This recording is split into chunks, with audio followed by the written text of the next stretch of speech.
अस्सलाम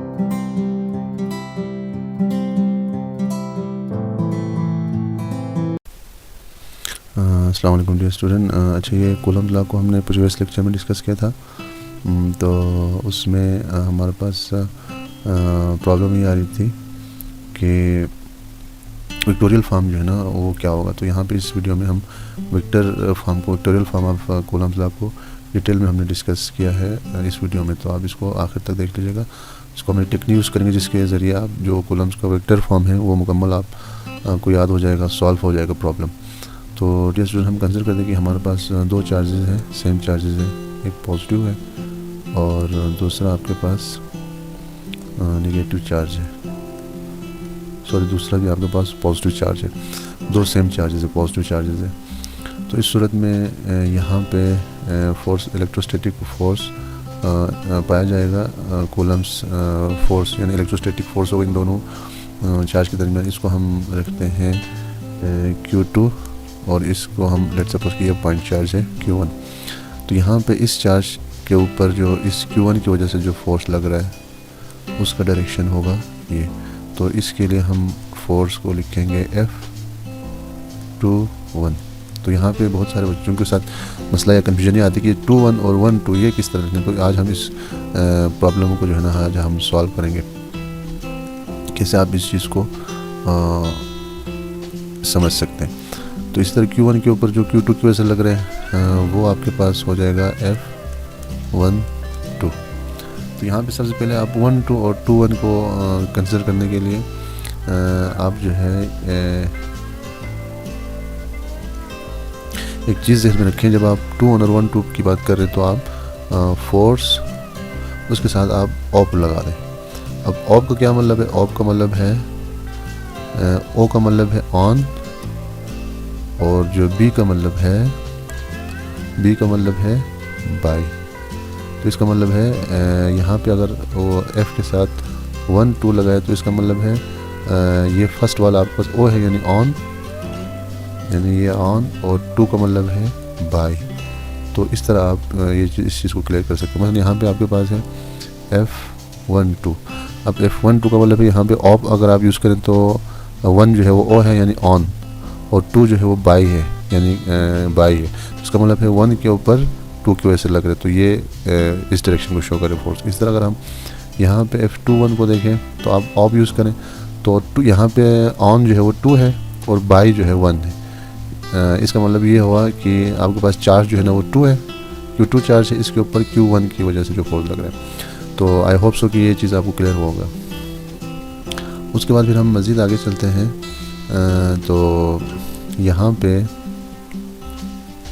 अगर हम लेट सपोज कि इनके दरमियान जो डिस्टेंस है उसको हम लेते हैं R, यानी इसको हम सेपरेट किया हुआ है R डिस्टेंस में। अच्छा जी, तो क्योंकि हम वेक्टर की बात करें तो जब हम वेक्टर की बात करते हैं तो उसमें एक तो आपके पास यूनिट वेक्टर आता है और दूसरा वेक्टर आ जाता है। अब यहाँ पे मसलन हम F12 की बात कर रहे हैं, यानी कि ऑप के मुताबिक, यानी 1 के ऊपर 2 की वजह से। तो उस सूरत में जो आपका यूनिट वेक्टर होगा, सॉरी वेक्टर होगा पोजीशन वेक्टर। तो पोजीशन वेक्टर अगर आप ले लें विद रिस्पेक्ट टू Q2, यानी Q2 के रिस्पेक्ट से आपने पोजीशन वेक्टर लेना, तो ये आपका पोजीशन वेक्टर हो जाएगा R12। तो ये आपका पोजीशन वेक्टर हो जाएगा। तो ये पोजीशन वेक्टर क्या मतलब है? इसका मतलब है कि अगर आप Q2 को एज ए रेफरेंस लेते हैं, यानी कोऑर्डिनेट सिस्टम के तौर पर लेते हैं, तो Q2 से लेकर Q1 तक का जो पोजीशन होगा या डिस्टेंस होगा वो R12 होगा। अच्छा, यहाँ से फिर अगर हम यूनिट वेक्टर ले लें जो कि डायरेक्शन बताता है पोजीशन वेक्टर का, तो यूनिट वेक्टर का जो डायरेक्शन है वो भी क्या होगा? R12 होगा। तो ये आपका यूनिट वेक्टर का होगा। इसी तरह अगर हम Q2 के लिए ले लें, तो Q2 के लिए अगर हम ले लें यहाँ पे, तो उस सूरत में अब यहाँ पे जब हम F21 की बात कर रहे हैं, यानी कि 2 पे 1 की वजह से ऑप अगर आप यूज़ करें तो आपको ये क्लियर हो जाएगा। तो उस सूरत में अगर हम आप Q2 की बात कर रहे हैं, F21 की बात करें कि 2 के ऊपर जो Q1 की वजह से जो फोर्स लग रहा है, तो उस सूरत में इसका जो पोजीशन वेक्टर होगा तो वो होगा विद रिस्पेक्ट टू Q1। तो विद रिस्पेक्ट टू Q1 यहाँ पे इसका पोजीशन वेक्टर क्या होनी चाहिए? ये होनी चाहिए आपका R12। ये पोजीशन वेक्टर हो गया। F21 के केस में। अच्छा, अब यहाँ पे फिर जब ये पोजीशन वेक्टर होगा, इसको अगर हम Q1 को एज ए रेफरेंस या कोऑर्डिनेट एक्सिस के तौर पर लेते हैं तो ये पोजीशन यूनिट वेक्टर हो गया, सॉरी पोजीशन वेक्टर। तो इसका जो यूनिट वेक्टर है वो क्या होगा फिर, तो इसका यूनिट वेक्टर जो है वो होगा उसी डायरेक्शन में होगा, और ये होगा आपका R21। अच्छा, यहाँ पे आपने R21 करना है, इसको R21, क्योंकि यहाँ पे 2 की वजह से, सॉरी 2 के ऊपर 1 की वजह से जो फोर्स लगा, तो इसका मतलब है आपने जब पोजीशन वेक्टर लेना है तो उस सूरत में जो आपका पोजीशन वेक्टर होगा वो R21 होगा, तो आपने इसको जहन में रखना है। तो इस तरह आपका जो यूनिट वेक्टर पोजीशन वेक्टर होगा वो होगा R2। तो ये आपका पोजीशन वेक्टर हो गया R2। ये आपका R2 पोजीशन वेक्टर हो गया। अब उसके बाद फिर हम इसके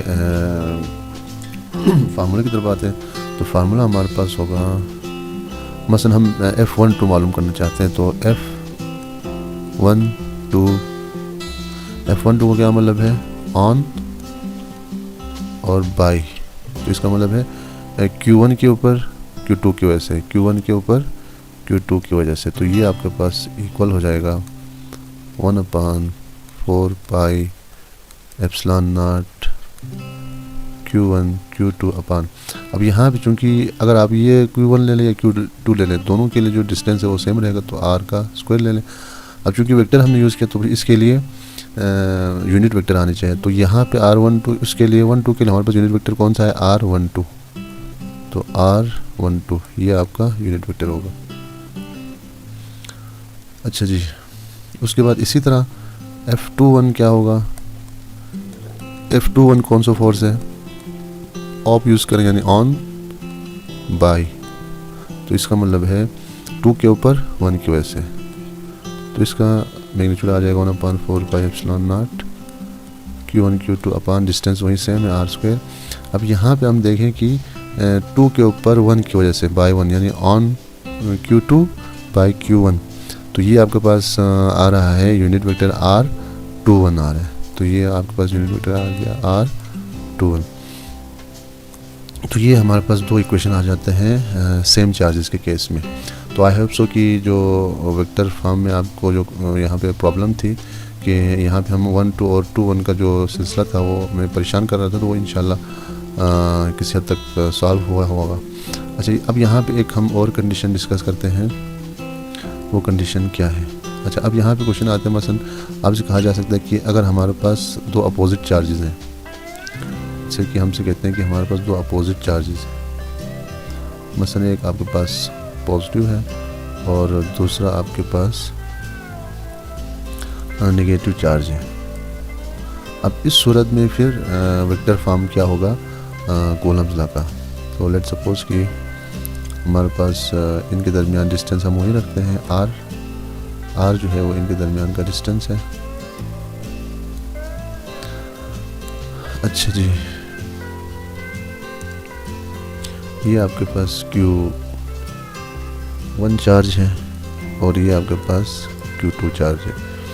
अच्छा, अब यहाँ पे जो कॉलम्स जो फोर्स का वेक्टोरियल फॉर्म होगा तो वो क्या होगा, वो हम ज़रा डिस्कस करते हैं, वो हमने कैसे फाइंड करना है और उसमें क्या कोई चेंजेस होगा या नहीं होगा। अच्छा, तो हम पहले उसी तरह लेते हैं कि यहाँ पे अब अगर आप देखें तो अगर हम फोर्स की बात करें तो ये आपके पास Q2 है, तो हम ऑप को यूज़ करें तो F ऑन का मतलब है ये 2 होगा, 2-1 F2 का मतलब है ऑन Q2 बाई Q1। तो ये आपके पास यहाँ पे F21 होनी चाहिए। इस तरह यहाँ पे इसके लिए अगर आप फोर्स ले लें तो ये आपके पास होनी चाहिए F12 यानी ऑन बाई, तो ऑन 1 बाई 2, तो ये Q2 की वजह से Q1 के ऊपर जो फोर्स लगेगा। अच्छा, अब ये जो नेगेटिव चार्ज है वो जैसे क्योंकि अपोजिट चार्जेस, तो अपोजिट चार्जेस क्या करते हैं एक दूसरे को अट्रैक्ट करते हैं, तो इसका मतलब है जो F12 होगा उसका डायरेक्शन क्या होगा डियर स्टूडेंट, उसका डायरेक्शन होगा यूँ, या आप F12 का डायरेक्शन होगा। क्यों? क्योंकि जो नेगेटिव चार्ज है वो Q1 को अट्रैक्ट कर रहे हैं, यानी कि बाई 2 यानी Q2 जो है 1 को क्या कर रहे हैं अट्रैक्ट कर रहे हैं, तो ये इसका डायरेक्शन यूँ होगा। इसी तरह 2 के ऊपर जो फोर्स लग रहा है यानी अट्रैक्टिव फोर्स होगा यहाँ पे, तो Q2 के ऊपर जो अट्रैक्टिव फोर्स लगेगा वो क्या होगा, उसका डायरेक्शन ये होगा। यानी अगर हम इसको ले लें F21 यानी ऑन टू यानी ऑन Q2 चार्ज बाई ये बाई है तो बाई Q1 चार्ज, तो ये F21। अब इस Q2 को Q1 क्या कर अट्रैक्ट कर रहे हैं, तो F21 का डायरेक्शन ये होगा। इसका मतलब दोनों का डायरेक्शन अपोजिट होगा। अब आते हैं यूनिट वेक्टर और पोजीशन वेक्टर की हम बात कर रहे हैं। अब यहाँ पे अगर हम Q1 की जो पोजीशन है इसको हम लोकेट करना चाहें Q2 के रिस्पेक्ट से, तो उस सूरत में इसकी जो पोजीशन वेक्टर होगी, पोजीशन वेक्टर ऑफ Q1, तो Q1 का जो पोजीशन वेक्टर होगा वो होगा आपके पास R12, ये इसका पोजीशन वेक्टर होगा। यानी जो आपका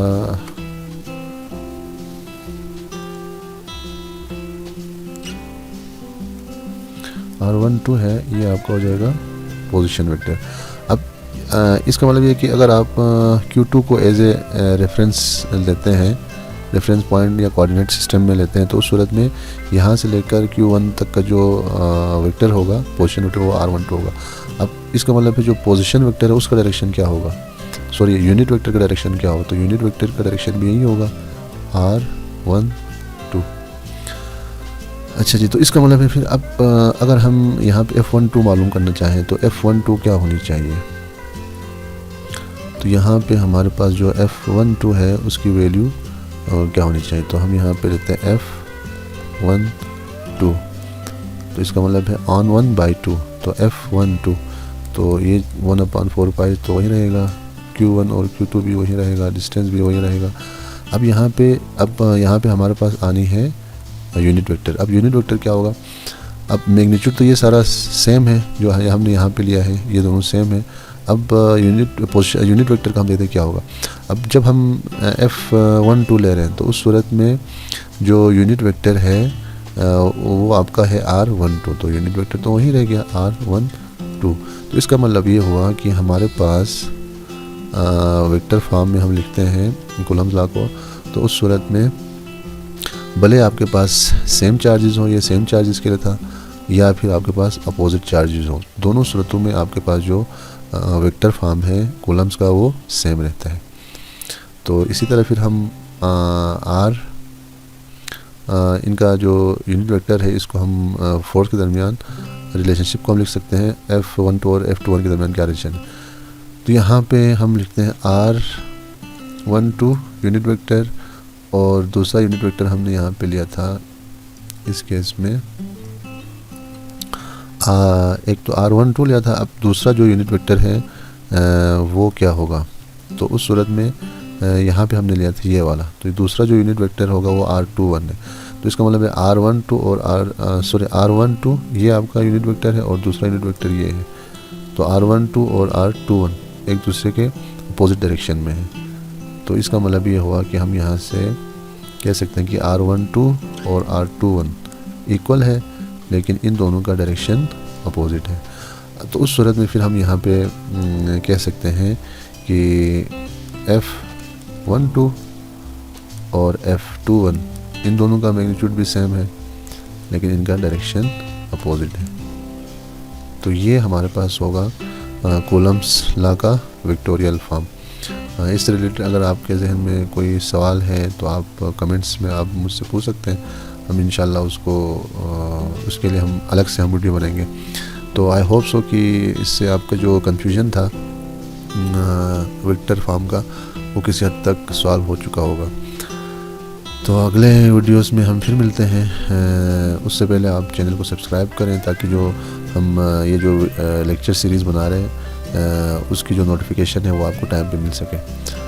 सो thank you for watching, take care, अल्लाह हाफिज़।